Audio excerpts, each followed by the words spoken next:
Yeah, good afternoon. Hereby I open this academic ceremony in which Sebastian Dresbach will defend the academic thesis Between Method and Meaning, investigating CBV responses across time and space using SSSI VASO. I hope I will understand the title after your presentation. May I invite you to present a summary of your study and the conclusions of your thesis? Dear Prorector, members of the opposition, supervisors, family, and friends. Thank you all for joining me today, virtually or in person, for the defense of my PhD thesis entitled Between Method and Meaning, Investigation of CBV Responses Across Time and Space using SSSI VASO. In this presentation, I will try to summarize more than 4 years of work in 15 minutes, so have fun. So as a start, humans have brains. And here we can see a drawing of the brain from the side, and what we can see from the outside is the so-called cortex, or gray matter, in its heavily folded state. And this folding gives rise to the development of gyri, so the bulges, and also to sulci, which are the ridges. Within this gray matter, we can find the nerve cells, or neurons, which perform the computation the brain does. And however, this gray matter is not uniform, but rather the different cell types are arranged and called in so-called cortical layers. And over time, there have been differing opinions on how many layers or sublayers exist in the human brain, but for the sake of this presentation, we will consider 3 main layer groups, which are superficial, middle, and deep layers. And that is because these layer groups are thought to have distinct roles in information processing. And most simply put, sensory information is thought to arrive in middle layers of early sensory areas, whereas feedback information, like expectations, from higher order brain regions target superficial and deep layers. And to investigate these laminar functions non-invasively in humans, the most widely applied tool is fMRI, short for functional magnetic resonance imaging. And an MRI machine is basically a big magnet which prepares the state of the tissue you put into it. And by the way that then this tissue interacts with additionally applied radio frequency fields, we can deduce properties of this tissue. And if we repeat this process over time, we can infer also neuronal changes, for example, in response to sensory stimulation or a task that the participant does. And it is important to note, however, that fMRI does not measure neuronal activity directly, but rather we measure blood and its magnetic properties. And this is possible because of a phenomenon called neurovascular coupling. So as is shown in this animation, neuronal activation triggers a range of vascular effects, like the dilation of blood vessels and changes in oxygen content within them. And this is then what we can pick up with fMRI. Unfortunately for us, blood vessels are not organized in the same laminar manner as our neuronal layers. And rather, we have large arteries at the top of the cortex, which then dive into the cortex and deliver oxygen-rich blood to the region of neuronal activation, which then branch further and further until they arrive in the capillary bed. And this is then what is tightly linked to the neurons that we're, as neuroscientists, mostly interested in. And from there, we have ascending and draining veins that transport the blood away from the cortex again. And this, the most commonly used fMRI contrast is sensitive to this vascular, venous side of the vasculature, which is outlined here by the dotted line. And this contrast is called the blood oxygenation level dependent signal, or bold contrast, which measures, as the name suggests, oxygenation changes over time. However, as I just said, these veins are biased towards the cortical surface and actually transport the blood away from the neurons that we are interested in. And therefore, additional contrasts have been proposed that are thought to be more sensitive to vascular changes in the capillary bed that is then more closely related to the neurons that we are interested in. And one aspect that we can measure with these additional contrasts is cerebral blood volume, or CBV. And one method to measure CBV is called vascular space occupancy, or VASO. And in this thesis, we applied a specific variant of VASO, which is called slice selective slab inversion, or SSSI VASO, which I will from now on simply call VASO in this presentation. And this method, or this technique, is especially suited for high-resolution imaging. In this specific variant, we apply an inversion pulse before image acquisition and then capture 2 snapshots of the brain. And one at the so-called blood nulling time, which creates this CBV component, and one snapshot later, which measures the bold signal. So we get both CBV and bold data from this sequence. For the first testbed of VASO in my PhD, at the time together with my supervisor Amanda Kaas, we turned to the somatosensory system. And this cortical region is processing touch and is located on the so-called post-central gyrus, here in light green. To investigate laminar processing in this part of the brain, we stimulated one of 3 fingers at a time, namely the index finger, the middle finger, or the ring finger. And we used a rather conservative block design with 30 seconds of finger stimulation and then 30 seconds of rest in between those stimulation blocks. Oops, that was too fast. So here is what we see if we look at bold responses for in an individual subject. And we can see these bright spots of activation on this post-central gyrus in individual slices of the brain. And these correspond to regions where we would also expect finger activation based on what we know from the literature. However, what you can see is that some of this activation actually leaks into CSF, or cerebrospinal fluid, above gray matter. Where then for VASO, we can see that we get lower signal intensities, so there's less bright spots. However, these are more centered in gray matter, which we would also expect the neurons to be that process these stimuli. So this illustrates the dilemma of VASO, where we have higher specificity to the neurons, but also we get less signal. To look at signal across layers, we defined regions of interest, ROIs, that we can then here see in 3D when we look at the post-central gyrus from the front if we cut away the frontal part of the brain. And for both signals across cortical depth, we can see the signal increase towards the surface for each preferred finger in its respective region of interest, which parallels what we know based on vascular sensitivity of the technique. On the other hand, for the VASO activation, the peaks are more biased towards the middle of gray matter, which likely reflects the cortical input that we would receive there. The final feature that we can see in these plots is the slight negativity for non-preferred digits in all regions of interest, which was quite interesting and also surprising to us, and that's what we investigated further. And we did so by creating these distance rings from an activation center of each digit, and then looked at the signal changes on the y-axis, over time on the x-axis, and as a function of distance from the activation center, close on the left and further away on the right, and the gray bar will indicate where the stimulation actually happened. And when we look at the bold signal changes close to the activation center, we see signal evolutions that match what we'd expect based on the hemodynamic response. However, when going to these intermediate distances, this pattern changes. And we can see that an initial peak response develops, here indicated by the yellow arrow, and also this negative dips during stimulation indicated by the blue arrow. When going even to the furthest away parts, this negativity becomes stronger, and even a post-stimulus response develops, indicated by the white arrow. For VASO, we see similar responses, however, embedded in a higher noise level. And we interpret this center-surround response difference that it could be either due to neuronal inhibition of the surround or due to vascular effects. And we are currently running a follow-up study to try and tease these explanations apart. In chapter 3 of my thesis, we try to address one of the major drawbacks of VASO in cognitive neuroscience research. And that is that because we have this magnetization preparation phase in the beginning, and then we have to acquire 2 images to get the full VASO acquisition, this acquisition takes relatively long compared to standard bolt imaging.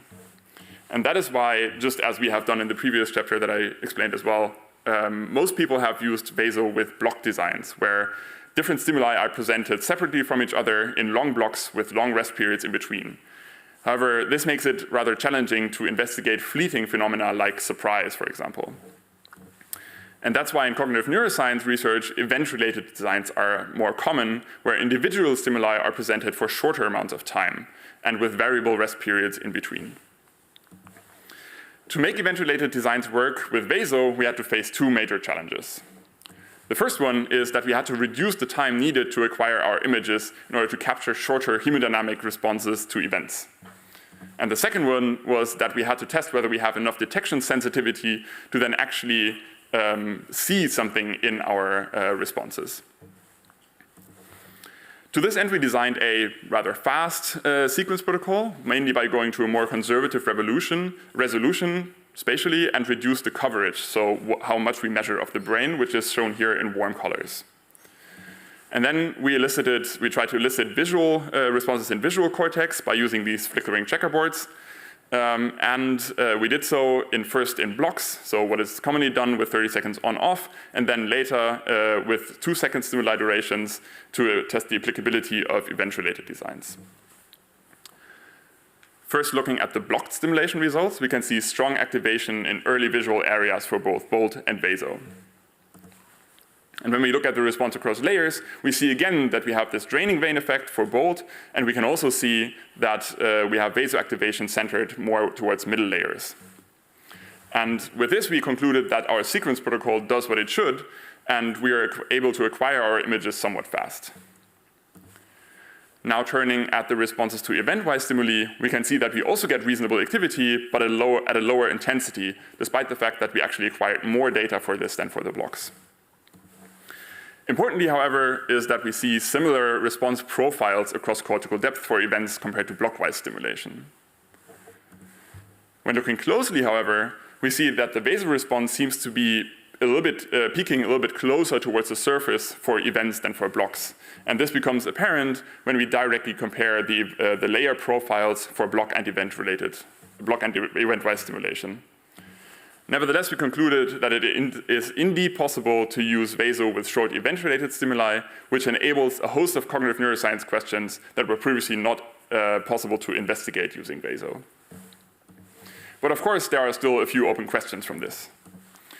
First, it was great that we could acquire data with stimulation for 2 seconds, but maybe shorter stimulus durations would be even more beneficial for neuroscience research.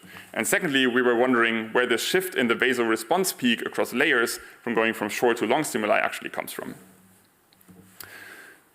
And these are 2 of the questions that we tried to address in the chapter 4 of the thesis. And here we used another adapted sequence protocol that I won't go into detail here to test a wide set of stimulus durations at high spatial and also high temporal resolution. And the stimuli ranged from 1 second, which was unprecedented, to 24 seconds, which is close to the previous standard for most studies using VASO. And with this data, we could then look again at event-related averages, where we have signal again on the y-axis, time on the x-axis, and in the coming plots, VASO signal changes coming from different layers will be shown in different shades of blue, whereas the stimulation period is again indicated by the gray box. And first and foremost, we could see VASO responses to stimuli of 1 second, which was great news for us because that was what we set out to do. And unsurprisingly, we could also find responses to 2 and 4 second stimuli. One interesting feature, however, is that the strongest responses was in superficial layers for these shorter stimuli, which was quite similar to what we saw in the previous study as well. And then for longer stimuli, so 12 and 24 seconds, the middle layer response actually exceeds the superficial layer response.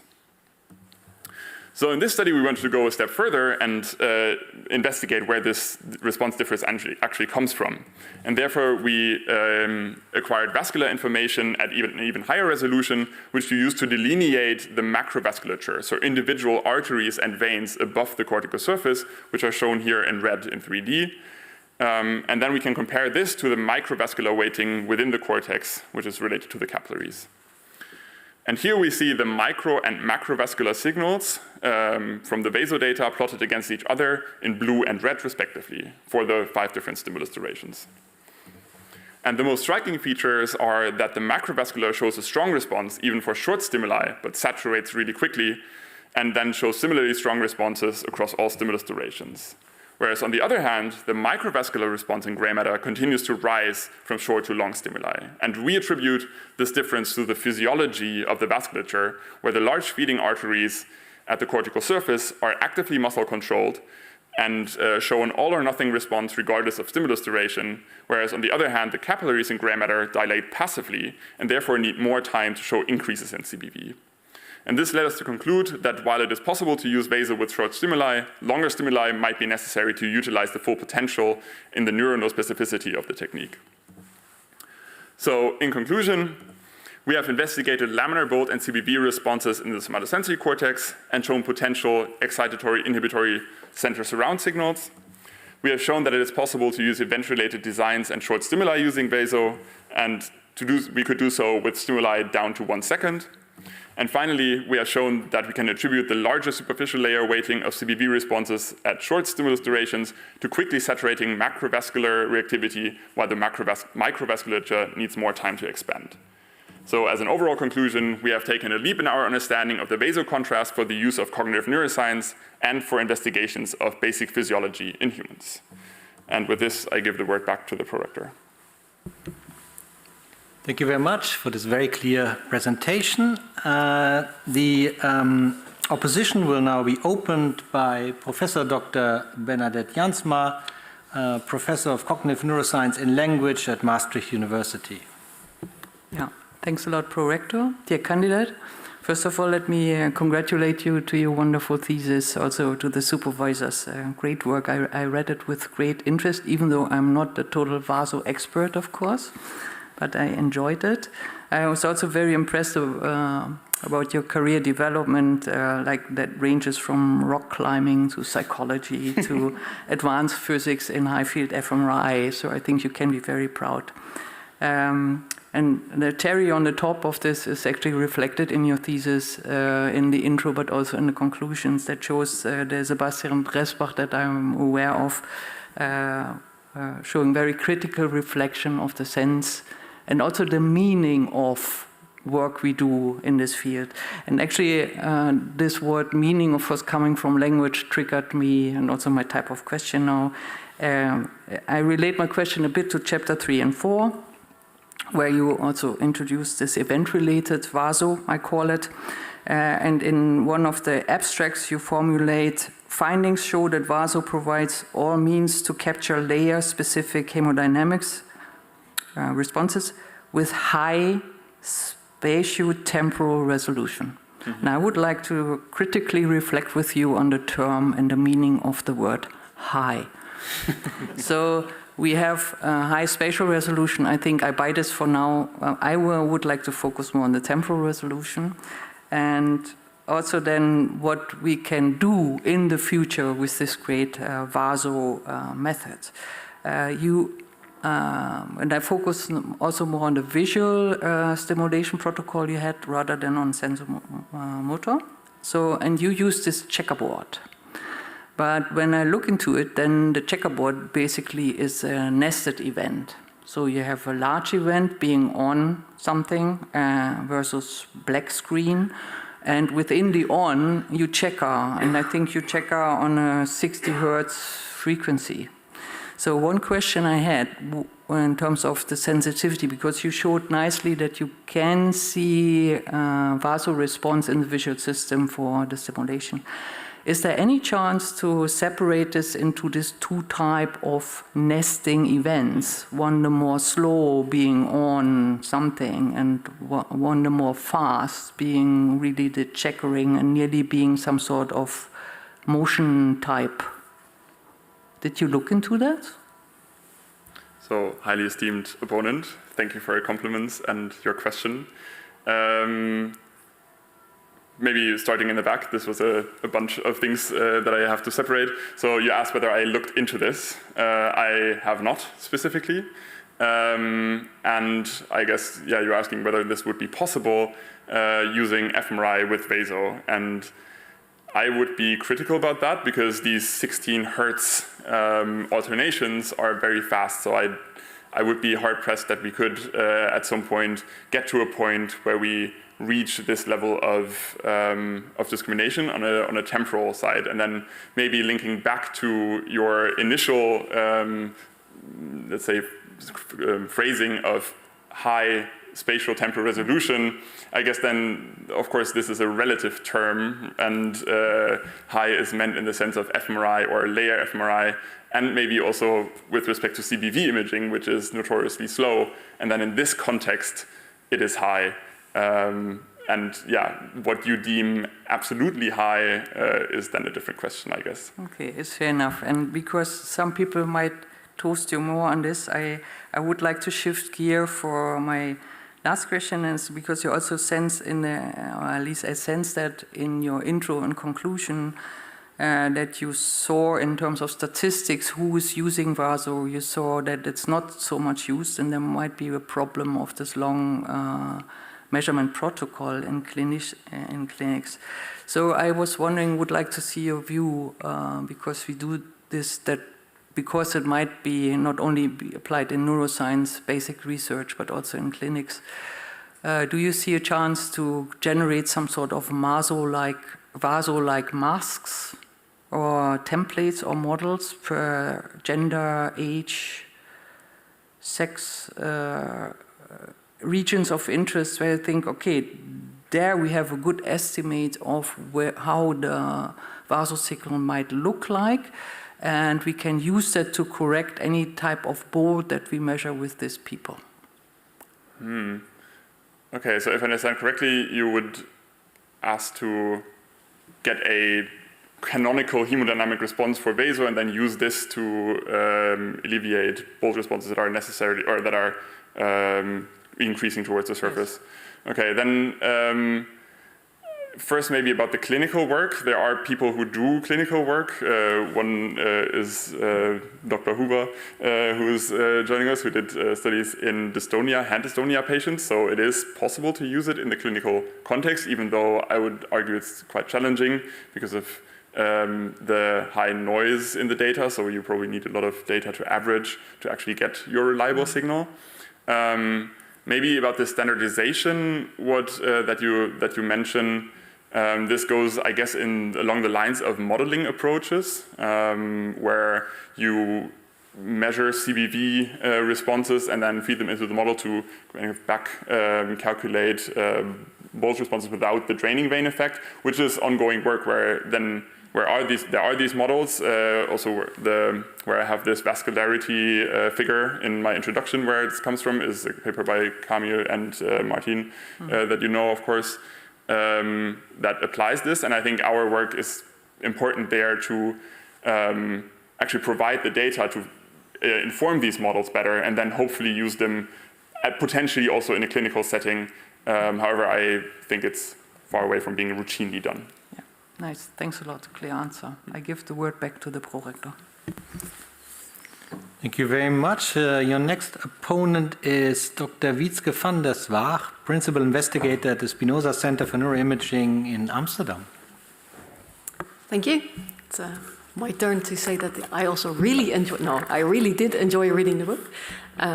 I thought especially because it's a solid scientific work, of course, but you also managed to put a lot of you in it, and the combination I think is just great. I just missed your stick figure Charlie a little bit. So my questions are mostly about chapter 2 and the digit maps, also because I looked at these in less detail than you did, I think. These are really high resolution.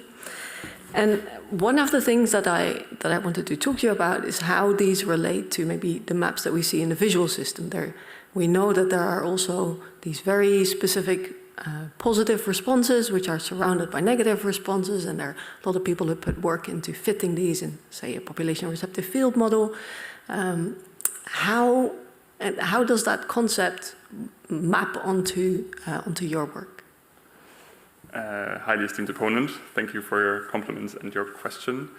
This is actually quite interesting because we're looking into also a future study to do in the visual domain to actually tease these negative responses out as well.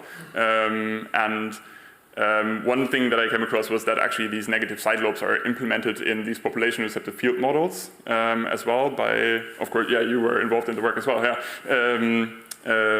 led by Serge de Moulin, I think.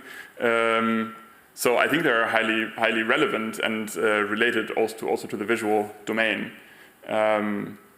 Maybe I forgot a part of your question, or yeah. So in the sensory cortex, can you do the same? It's a different Wietske, by the way, but that's interesting. Okay. Yeah, you mean the population receptor field mapping? Yes. Could you fit the same? Interesting. Okay. Yes. I mean, people have done this. I think that was Rosa Sanchez Panchuelo who applied population receptor field mapping, and I think also Esther Kuhn is doing that with her group.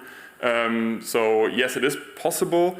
Although I would be hard pressed to say how the discrete nature of the fingers influences this, right? Because in our visual field we have a continuous surface, let's say, or a continuous visual field, whereas the fingers are actually separated from each other. But still, from the research that has been done, the phase maps that you get from the population receptor field mapping seem to, in my understanding, even though I've never done it myself, seem to map quite well to what we also get from, let's say, these blockwise stimulation that we, for example, used. Yeah. And so if you were to do that, then the negative signal becomes something like an inhibition, which could be lateral inhibition, and then you would see a different, if you were doing a perfect experiment, you would probably see a different cortical depth dependent signal, either in BOLD or in VASO, most likely especially in the VASO. And so I was very curious if I could see something like that in your figure 2.3, which is so I wanted to ask you if you were willing to speculate on the negative response patterns as a function of cortical depth in that. Right. Okay. So maybe I had one additional thought about population receptor field mapping with respect to these negative responses. I think. Correct me if I'm wrong, but I think we can see these responses only because we didn't use population receptor field mapping, but we actually separated our events with these rest periods, and we could look at the individual responses to the stimulation of individual fingers in our regions of interest. So if you have these population receptor field mapping paradigms where you sweep through a region, you will never have no stimulation somewhere. So that, I think, would make it harder to tease apart this negative side lobes, actually. But maybe I'm wrong about that. I think that's a discussion that doesn't fit in 7 minutes, but okay. we could do that sometime. Yeah. Then to your question, could you repeat that maybe? Oh, the different patterns as a function of cortical depth, where the different pattern. Oh, so this positive response, the negative response, and the post-stimulus peak. Okay, interesting. So what we find is that we have. Actually, for both BOLD and VASO, I feel in the data we have these negative responses are strongest in superficial layers in both modalities. I think what I discussed as well in the discussion of the chapter is that this could be due to lateral inhibition coming into superficial layers. But from what we have now, I think it's hard to say that it's not vascular, because also the big vascular architecture that would supply these regions is also on their surface, and maybe is strongest there if it's just a kind of like a vascular steel effect, what people could say, for example. So I think from what we have now, it's hard to tease them apart, and I would actually like to acquire in this follow-up project additional vascular data, as we did in chapter 4 as well, to actually try and get to know this a little bit better. But I don't know if I'm actually answering your question. I think so. Can I ask one more question? So this it's a paraphrasing of one of your statements, but all models are wrong and some are useful. Your model of these, you have it on the cover also, the surround and the peak of the stimulus. Where does that sit on the wrong versus useful, and how does this fit with the underlying structural function coupling in the sensory cortex? Yeah, thank you for that question, because this is something that I thought about a little bit, and this kind of like full circle is more of a crutch maybe, because we had, for some participants in this study, very little data to deal with. So we had to average over relatively large pieces of the cortex to actually get some signal and reliable signal. So what I would have preferred to do, so which would be maybe rather on the side of useful or true, would be to break up the circle into different quadrants and then see how the signal develops as a function from the center based on the angle that we place this kind of like chunk in. Because then if we see a directionality in that, we could actually know more about what is going on rather than looking at the full circle as we did now. And then the quadrants would be relative to what? Well, you could actually have a rotating wedge, so to say, and then look at how the signal as a function of distance looks if you rotate this wedge around, and then if this follows maybe the organization along the gyrus, so throughout the different fingers, or maybe from bottom to top from the gyrus, where you go through the different Brodmann areas, which are then thought to represent within one stripe basically the same finger, but at different levels of detail. Okay. Thank you. I give the word back to the rector. Thank you very much. Your next opponent is Dr. Natalia Petridou, Associate Professor of Neuroimaging at the University Medical Center in Utrecht. Thank you. Dear candidate, also my congratulations for really nice work. I thought it was really a significant step forward for using VASO in neuroscience. I also want to compliment you a lot for your open science initiative. Everything is open, everyone can access everything. So I really think it's really amazing. I wanted to have a bit of a conversation between method and meaning with you. Specifically on the timing aspects. Mm-hmm. So I think I'm going to focus mainly on chapter 3 and 4. And maybe we can have a conversation about the time to peak results that you find, which first, I think it's really nice that we can actually reproduce it between V1 and S1, so that gives confidence that this is a real thing. But as you also say, it's actually very surprising result that you find the time to peak in the superficial layers being slower than the time to peak in the middle layers for, in this case, short stimuli. Actually, maybe before I get into my question, I want to ask you, what did you expect actually to find? Okay, then first, thank you for the compliments and your question, highly esteemed opponent. I don't know if I'm understanding correctly, but I think I might have not phrased it very clearly in my presentation just now. The surprising finding, or somewhat surprising finding, was more this response amplitude, which was large in superficial layers compared to middle layers, whereas the response timing that we found, which was different between superficial and middle layers, wasn't too surprising, because we know from previous literature that this has been done. I mean, you have co-authored studies who found something similar with BOLD. And there is also the animal literature with, from the top of my head, I'm thinking of Tian 2010 paper who found this. So yeah, I think this was more about the amplitude rather than the timing difference. Yeah, which is also actually quite interesting. So if we go back to the timing, I agree with you. So it's so you have the BOLD, and indeed, this is you expect to see a delay from deeper to the superficial layers in the time to peak. On the VASO, based on the animal literature, you would expect something similar to happen, that is a little bit delayed. But if you compare the two, your VASO is about 2 seconds later than the BOLD. So yes. Yeah. Speculate. It is. So it's an interesting question. And something that I've thought about and had to explain as well, especially because we don't find this peak delay for BOLD that we do for VASO.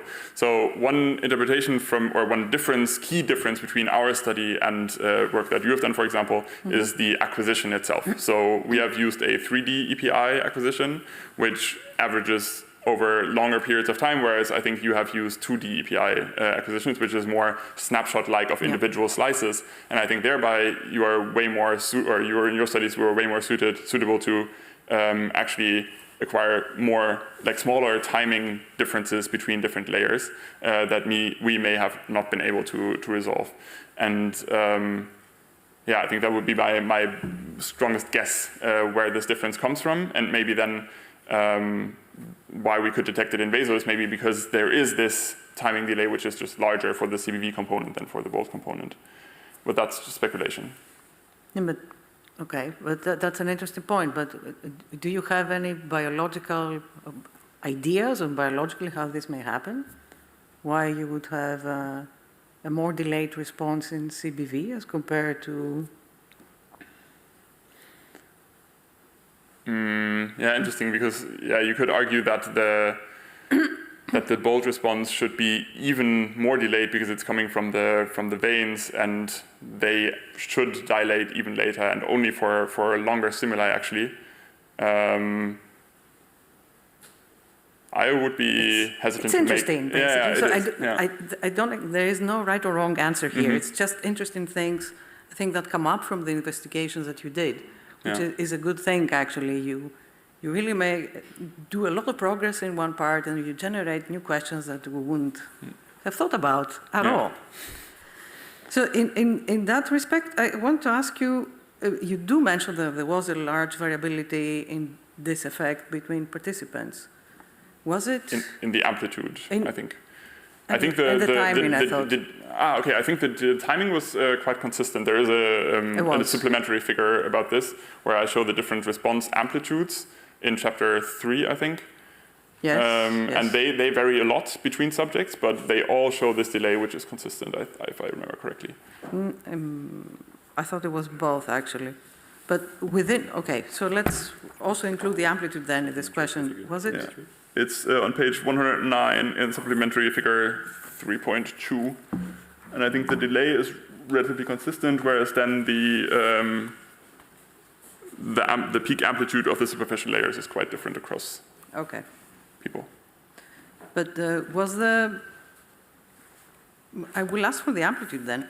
Was it the delay, the variability within a participant lower when you compared V1 and S1 as compared to between participants? Again, so whether in the same participant comparing S1 and V1, whether this variation... Yeah, you find this variability in the amplitude between, well, I thought it was the timing as well, but let's ask about the amplitude. Interesting. I think I have not looked at the direct comparison between S1 and V1 within the same participant with respect to these parameters. Okay. No, but good point to look at. The data is there. It could be, again, a biological interesting effect that may actually depend on per individual. Indeed, but then I think with the comparison between S1 and V1, then you would have to factor in that the regions might differ in their general vascular organization. So maybe then the difference that you would find are then more related to the vasculature differences between the different regions and not necessarily linked to the participant, I would argue. It could be, yes, that could be. Or maybe not, because they're not very different. Am I out of time? I see you looking at me. Yes. I am out of time, okay. Well, then thank you very much for the discussion, and I give the word back to the... Thanks, and I would like to continue on that more. I think it's very cool. Thanks. Yes, that sounds like a very long and interesting discussion, but unfortunately we have limited time, and I would like to give the word to your next opponent, which is Professor Dr. Federico De Martino. He's a professor of sensory circuits and neuroimaging at this university. Dear candidate, first of all, I mean, of course it's difficult to be, after so many having congratulating you. I will only add the fact that it's not only climbing. I know that you have gone on a very long bike ride. I am marveling about the fact that you are here, actually standing after that. But apart from that, it's unbelievable. It's a beautiful thesis. It's very, very thorough. I have seen very rarely chapters that are connected to so much supplementary material that gives us the possibility to look at all these effects and all these things in all this detail, and everything is described in an amazing way. But of course, I am here, I have to ask some questions.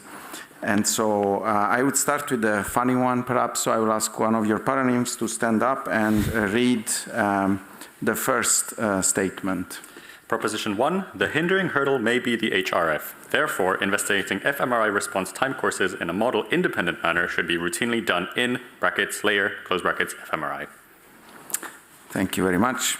And of course, I think that this is a very nice statement, and to a certain extent, I think I would agree, but this relates a lot to your finding of this triphasic response in chapter 2 and the way that you have gone about describing it. And well, I could simply argue that the problem is that the HRF model you've used is wrong, because for a very long time, especially for very long blocks, people have used derivatives of the responses in order to model. And I would argue that your triphasic response looks very much like the derivative of the block response. So now the question is it model free or just the right model? Highly esteemed opponent, thank you very much for the compliments and your question. Yeah, okay, fine. Which is, I mean, of course, right? Like, I think the beauty of this is that in this model-free approach, you can find basically, you find what there is, right? And you are not, I think what I mean with this, with the proposition is that if you only look for individual things, you might find this very thing that you're looking for, or you won't. Whereas in our model-free approach, you just find what is there, I guess. Of course, there's also other approaches. People have used libraries of HRFs to fit all of them and then see, okay, which one fits best, and then describe those. So that would be also another option, of course. But I just like looking at time courses, I guess. It's a very good answer. And the only thing that, as a person that has spent a lot of my time in the beginning doing model-free analysis, I would caution you against is the fact that when you do model-free analysis, then you need to think about how you validate statistically what you found. Because, of course, the question here now becomes whether this is reliable and reproducible, or if it's a feature of this data set and it's never going to show up again. So there is, in my opinion, a benefit to model-based analysis and testing hypotheses, and we should not necessarily always throw them out of the window. But I agree with you. Looking at time courses is nice. And of course, I also have to say, right, like the analyses that we did are like the plot the data in a model-free approach, but we also got there somehow, right? Like, so in the previous analyses, we have used the models to generate the regions of interest.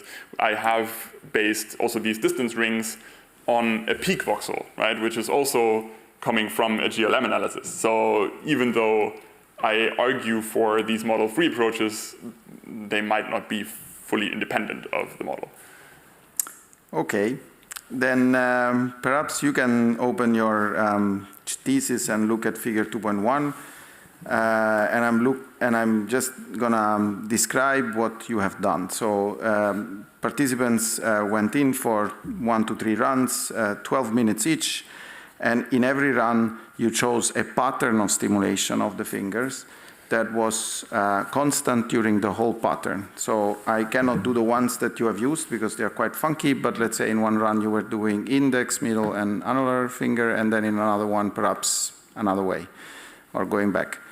And then you say that the reason why you switch one run in one pattern and the other run a different pattern is to avoid expectation. And then within a run, you try and, within a block, avoid habituation by making sure that the stimulation of the finger is not constant or rhythmic, but there is some kind of variability in it. But the problem is that within 12 minutes, people can learn the pattern. And in auditory domain, people learn a pattern or a sequence of auditory stimuli in 30 seconds. And this is not just for detecting a deviation, but if you have like 3 or 4 stimuli and you want to know and you want to teach people the order of this stimuli, people can learn in 30 seconds, and the brain shows signals of habituation to this pattern as well as signals of deviance. So my argument now is that I think within each one of these runs, there is a lot of expectation to the upcoming finger that will be stimulated. Now, if this is the case, it's constant between your runs, because after 30 seconds, or let's say 30 seconds, now it's just one block, but let's say after a few blocks of stimulation, people have learned the pattern. Then the question now to me is, if this is the case, how does your result change? So would you interpret, in light of higher expectations, your results in a different way in terms of the laminar responses that you see? Yeah, interesting. So there is different layers to this question and also the answer. So first of all, on a because layer fMRI, right? Like the pattern is not repeated all the time, right? There is deviations within it in each of those runs. In the last stimulation, kind of like triplet in a sense. And also, I think we have to distinguish one aspect why we chose this in distinguishing it from previous research is that in previous research within the block there were in the sensory domain there was studies doing repeated runs through the fingers, and this is then within one block where the order is being fixed, and we wanted to look at the individual responses across blocks. I agree with you though that in a new study that we're doing, I would randomize the actual order of the fingers. That would be one very important addition. And I also had one point regarding, you asked about the layer profiles, how I would expect them to change based on what we see there. I think, yeah, I would argue that with what we did, I think we are not worse than if you would just use one stimulus for each block. What we did, for example, in the other chapters where we only had visual stimuli, right, and then in these longer blocks as well, right, then you also know what is going to happen. So I would argue that this is actually already an improvement towards that. And I had another point. Oh, yeah, exactly. So maybe you could also argue, but I think that would be more of a stretch, that if you have this expectation, which is thought to be input or fed into more superficial layers, right? Like we find responses that are also a little bit biased towards the surface rather than to middle cortical layers, also for the VASO data. So maybe this explains it, but that's more guesstimating rather than that I would actually believe what I say. Okay, thank you very much. And of course, I'll give the word back to the prorector. Thank you. And the opposition will be continued by Dr. Logan Dowdle, an assistant professor of neuroimaging at this university. Thank you. Candidate, well done. I think this was extraordinary. I really enjoyed reading it. I've actually met his bike. It's a beautiful piece of equipment. It has a name which I've now forgotten, but we're not here for that. So really well done, though. I did thoroughly enjoy reading it. I have several questions, but I think I'll try and limit myself, keeping in mind the time. I guess the first question, kind of the baseline question, is in chapter 4 you discuss vasculature-dominated voxels. I think this is the term you've chosen to use. These are voxels that have dark signals in the T2 star image, the very high resolution T2 star image. I think you've used these very nicely. You've combined these two disparate data sets in a great way, but I'm curious how you defined dominated. I think that will lead into my next questions. So how did you put a voxel in one bin and not the other? Highly esteemed opponent, thank you for the compliments and your questions. And yeah, this was a very, there were a lot of tough choices because I did this manually, right? So I actually went into the data and colored voxels with low signal or T2 star values, in a sense, which were quantitative. So, and then I said, okay, these are vascularly dominated voxels because there we have more dephasing going on, so shorter T2 star values. However, I think I'm currently working with collaborators on making this more principled and simply better by also defining then arteries and veins based on different echoes that we can look at individually, and maybe also utilizing the blood motion artifact, which is in the data and displaces arteries but not veins, and actually use this to define our artery voxels. I don't know if this answers your question, but yes, I think that's perfect. And I really have, I think manual drawing isn't the worst thing you can do, and I don't think that would be any limitation of the analysis. The image you show suggests that these are primarily superficial, which makes sense, particularly from the image you showed in the beginning of your talk. But do you have a sense of the proportion? You also showed vasculature diving into the cortex.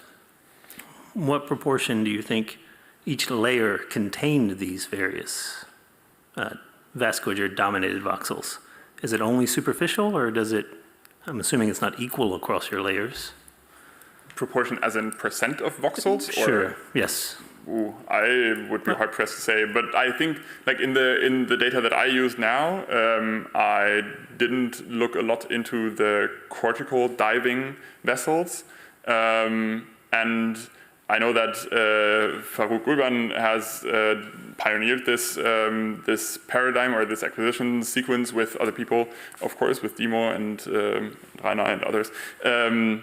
And they have looked at also the diving vessels, and they can see them actually diving into the cortex, which are then most likely also veins and not arteries, because in the T2 star data, these veins will also bloom and appear larger than they actually are, and this is coming to our advantage because even with this high resolution of 0.35 millimeter, it would be very, very difficult to see the diving arteries, which are more in the range of, I think, 10 to 20 micron, I would say. I have it written down somewhere in the thesis. I don't know it from the top of my head. Yeah, so I didn't look at the intracortical ones as much, and even though I think it would be possible for the venous side, for the arterial side, that would Much be harder. Very, very challenging. And that leads, right, so that fits with my expectation. It's very challenging to do this. You find them mostly superficially, therefore they're biasing presumably the superficial layer the most. But if I look at your individual subject plots or your average plots for both bold and VASO, I mean, you could look at 4.6 if you wanted to. The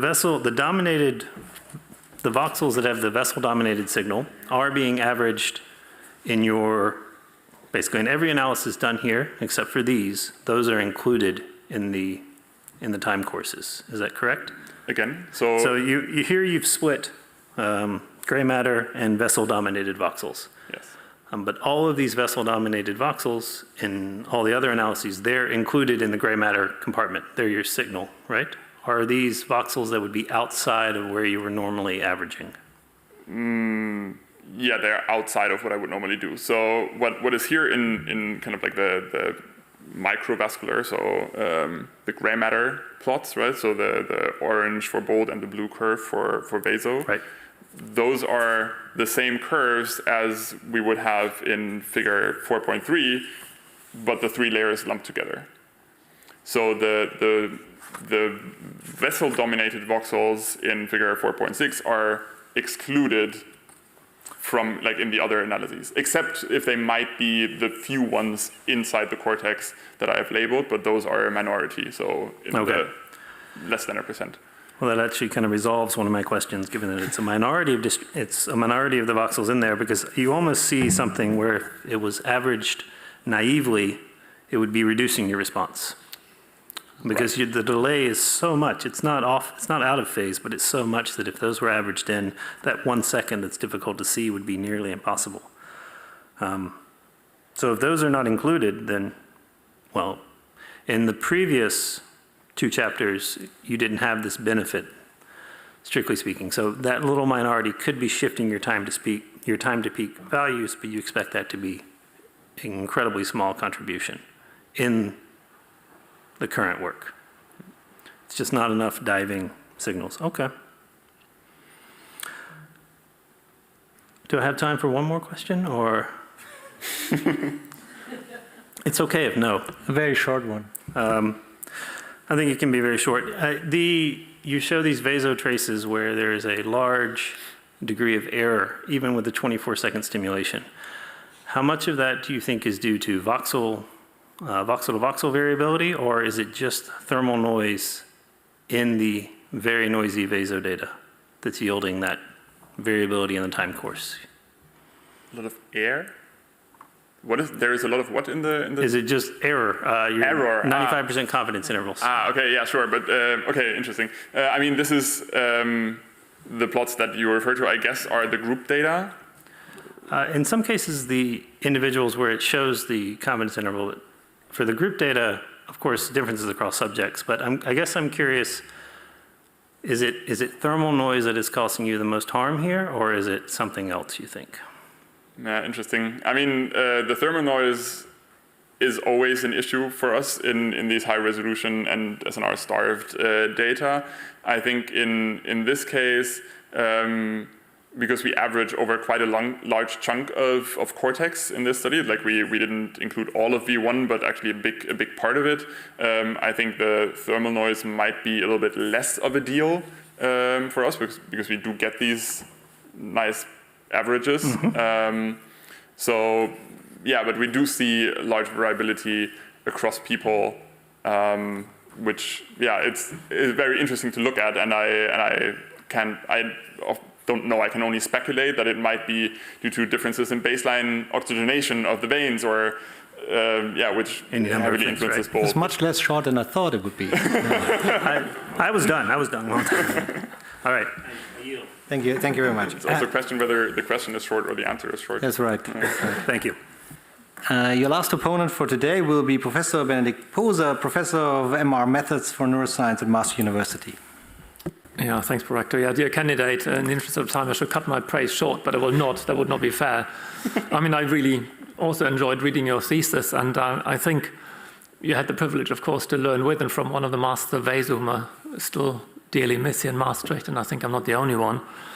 And for cognitive neuroscientists, I think coming out of psychology, you've taken a big bite to chew on with this work, all summarized very beautifully in here, very thoroughly. Everything is discussed, every result and question reflected on. And as Natalia already said, I think this work in many senses actually creates many more questions than answers. And well, thankfully, you left a lot of space on the cover of this thesis to fill that in for us at some point.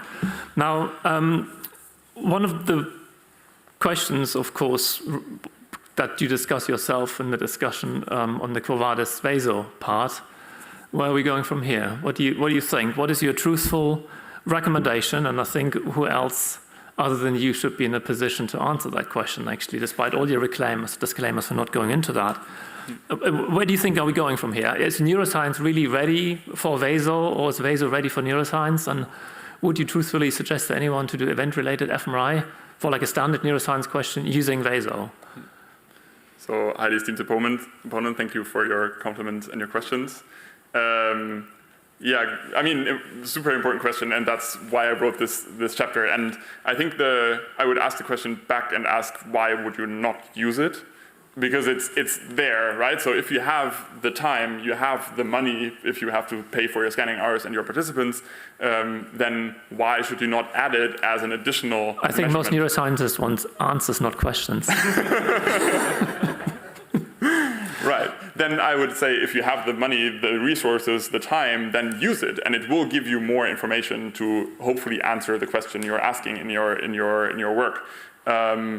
So this is one direction for the cognitive neuroscience aspect. Then one aspect that Benedict Janssma has already tackled on is the modeling, right? Where we could use the technique to improve the models, which are then can be applied to more standard imaging and improve the data that we get from that.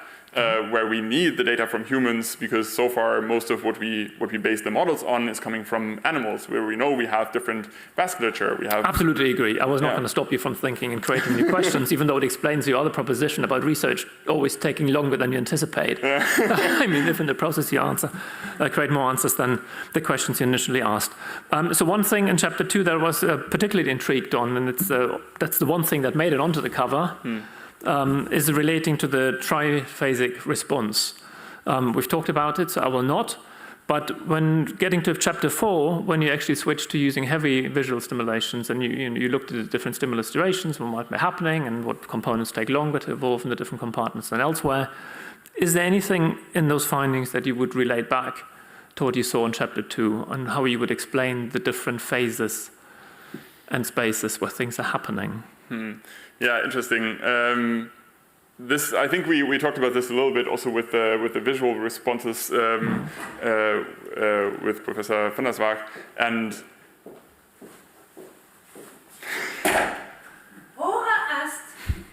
You can finish your answer. thank you. I forgot the question though.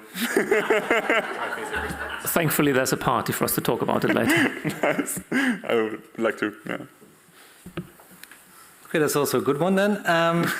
Sebastian Dresbach, the time appointed for defending your thesis has passed. The degree committee will now withdraw to discuss the quality of your thesis and your defense. I request that you and your company wait the results of our deliberations and our return in this room. Please, all rise.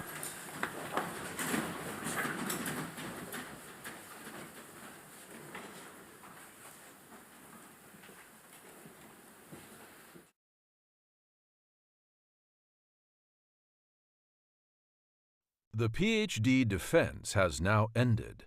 The degree committee will debate the candidate's performance behind closed doors. This process usually takes about 10 minutes.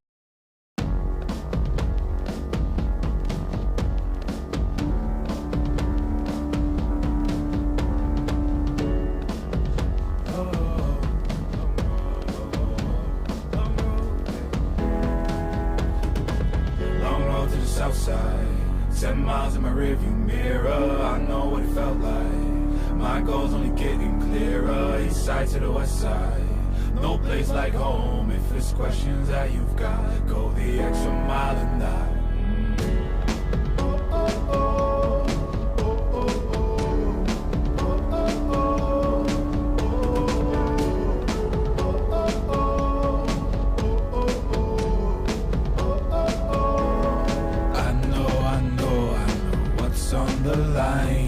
I know you know that I can't read your mind. Years can't fly by now, don't waste all your time. Cause I'll go the extra mile. Long road to the south side, 7 miles in my rearview mirror, I know what it felt like. My goal's only getting clearer, east side to the west side. No place like home, if it's questions that you've got, go the extra mile and die. On the dash, got my laces tied. Long road, I don't waste no time. Break rules because fate decides. With the team and we chase the light. I make a move, fall down, shake it off. I hate to lose, bad branch, break it off. No room for negativity, praise and love. Prepare for deep part cause we're taking off. Take the mileage, traveling so far from home. Gathering knowledge, other connections. I put the time in to get everything I ever hoped for. It's a challenge and we all in. It's a better future that we go for. And even though these nights seem long, I know that I am never on my own. Know you've won the battle once you've grown.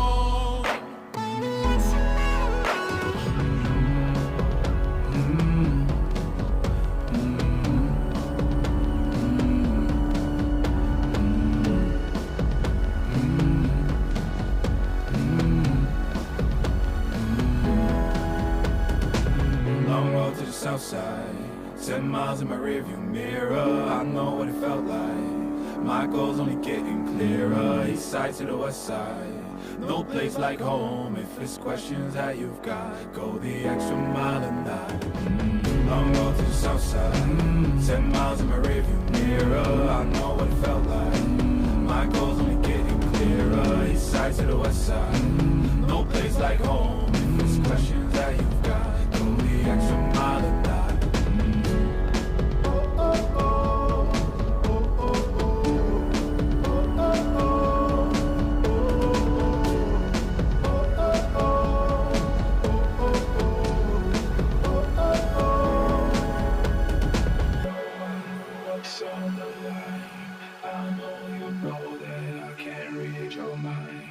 Years can't fly by now, don't waste all your time. Cause I'll go the extra mile.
Renzo's back, that's the sign. Oh, yeah. Yeah. The cue. Did I untucked my shirt?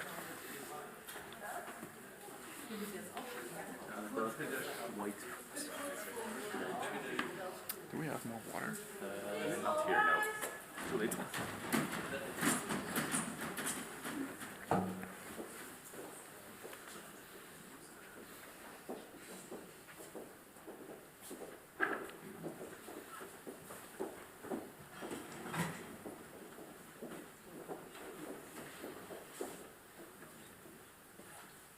Please be seated.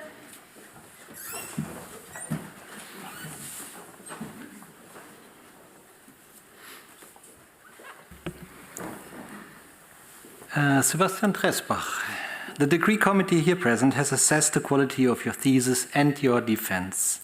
In view of its positive verdict and taking into account your previous qualifications, the degree committee has decided to grant you the degree of doctor. Professor Goebel is authorized to confer upon you this academic distinction in accordance with Dutch university custom. I invite your supervisor to now take the floor. Please all rise.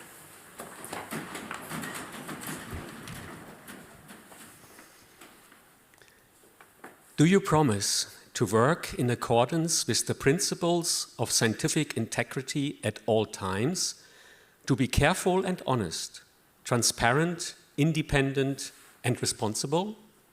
Yes, I promise.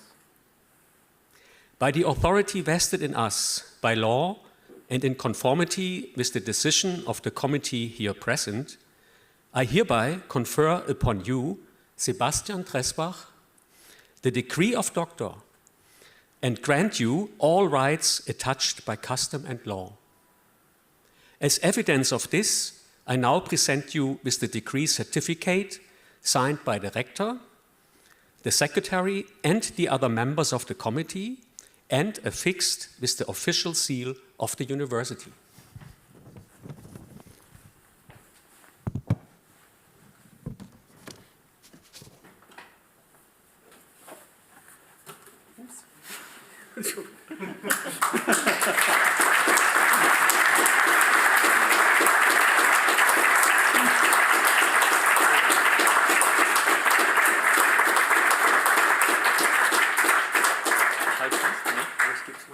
Please be seated.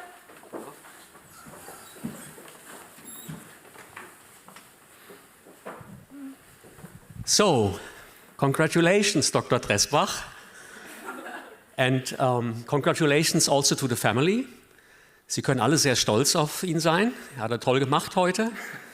And it was a really great performance, as everyone in the back room attested to. So wonderful performance. I expected it, but still good. I also want to thank all the members of the Corona here present, coming also from Utrecht, Amsterdam, many from Maastricht. Thanks so much for your wonderful and challenging questions. I found them really challenging. I would not be able to answer them as good as you, but still. And this is an important moment, and I want to look a bit back how it began. Of course, I knew you a little bit already from a research master student, but not that much, honestly. And I knew that you were working and analyzing fMRI data for Bernadette, actually. And so you were known in the department already. But then when I think about how the PhD starts, a lot of emotional memories come to my mind, because it's, like you alluded to already, it is all linked to the great Amanda Kaas. And it's still, of course, a shock for all of us how early she had to leave us. But I remember very well at that time, it was the end of 19, you were in McGill and analyzing data there for your internship project. And Amanda ran in my office and said, I found two fantastic students for my two positions, actually Till Steinbach and Sebastian Dresbach. And but I have first to get the money for it. And she said, yeah, how do you want to get it? I write a Robin Hood grant. So you were funded by the FBN Robin Hood grant. But the issue is, why is it called Robin Hood? It's because you know, they give only 2 years for the PhD, and the other, at least 1 year, has to be paid by the rich PIs. So Amanda looked at me with great eyes. This guy is so good. Rainer, do you want to co-finance this? I said, you are so convincing, Amanda. Sure. So that was the beginning of it. And we have all seen today how right Amanda was in believing in you. And that's what she did. She praised you already at that time and said you are a high talent. I look back, I couldn't stop last night to read lots of old emails, especially from Amanda. And I found your email, how you thanked for the interview. Renzo, Amanda, and I did in September 19. And that you were even more after that interview, convinced to take this position. That was your last sentence there. And so it happened. You started in January 20, and everything looked great. And then, boom, Corona, right? And it delayed everything. I mean, many suffered from that. But it hit you because you really just started. And then for months, no scanning, not many subjects around, no in-person meetings for a long time. So it was a start with lots of obstacles. But you made progress. Towards the end of the year, you had some wonderful first results. You prepared your ISRM contribution in the spring of 21.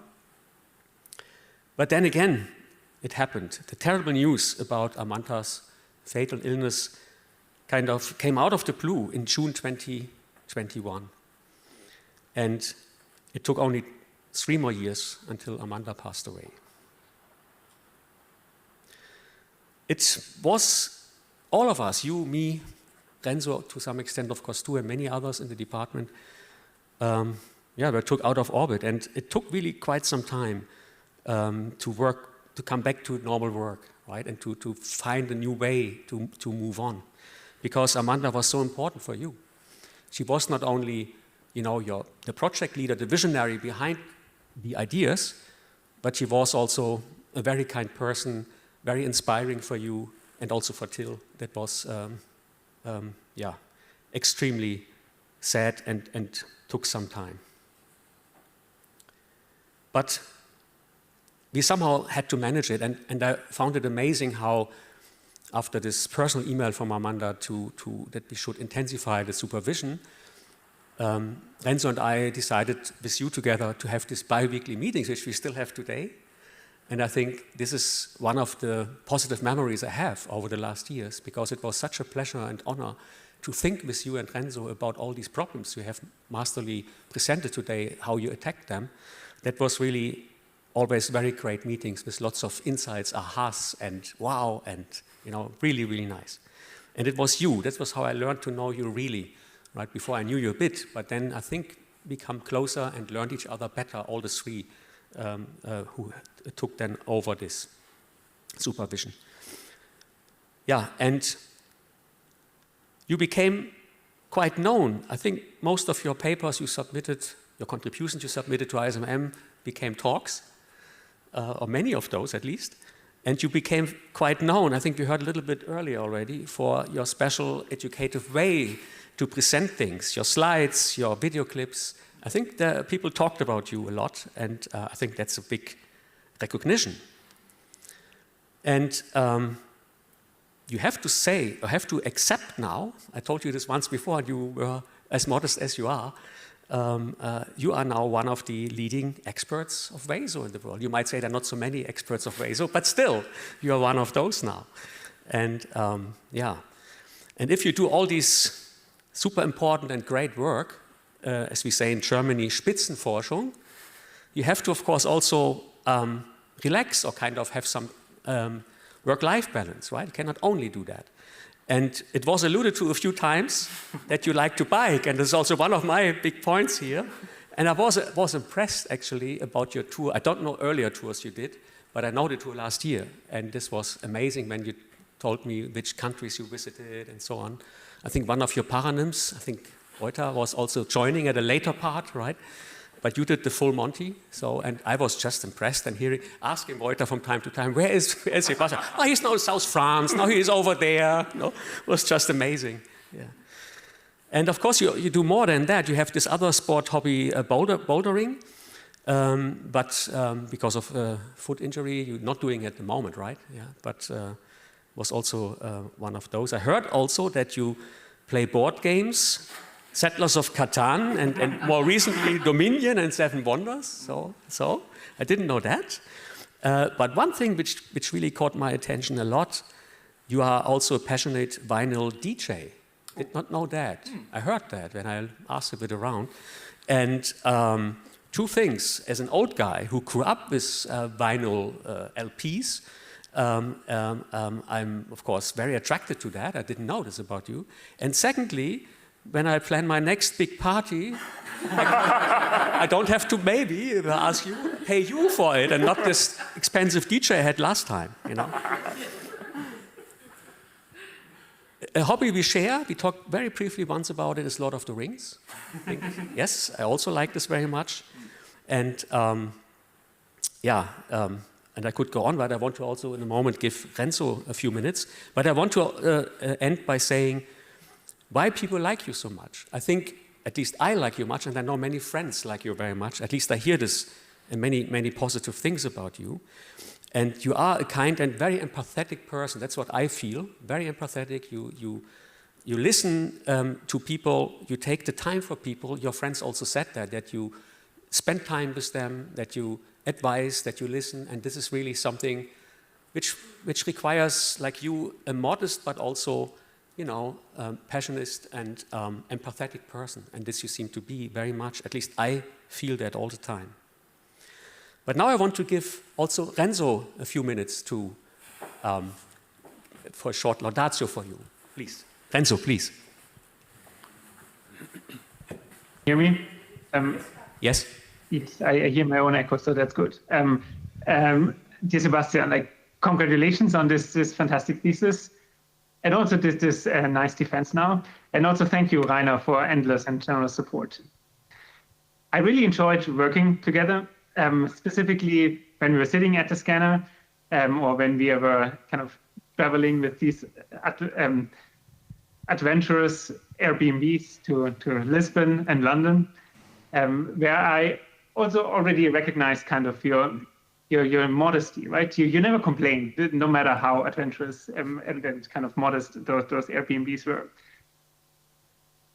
With everything else, aside of scanning and traveling, I was specifically impressed how kind of self-taught and independent you were. So I was not really kind of involved there or needed at all. As we all know by now, Sebastian was climbing high physically and traveling fast with the bike. With his scientific approach, he goes beyond that, right? He's not only going high and far, but also he goes deep. And I think that's his superpower to some degree. He goes deep into the data, and then kind of deeper than many others. For example, these discoveries that you made with the kind of early response in the blood volume time courses as opposed to the later response should be there in many people's data. It must be there in decades of my data or other people's data in this opposition here as well, or these kind of lateral features that you saw with the triphasic response must be there in many people's data, but nobody really could put their finger on it. Nobody had your sense of detail to kind of pinpoint it and see if it's stable or not. Only you. Congratulations, Sebastian. So personally, I also found you particularly inspiring and my role model when it comes to fairness and this modesty. You really care about other people, about their well-being. So that's something I can learn from you. So congratulations again. Thank you, Rainer. And I hope you can celebrate very well tonight. Thank you so much.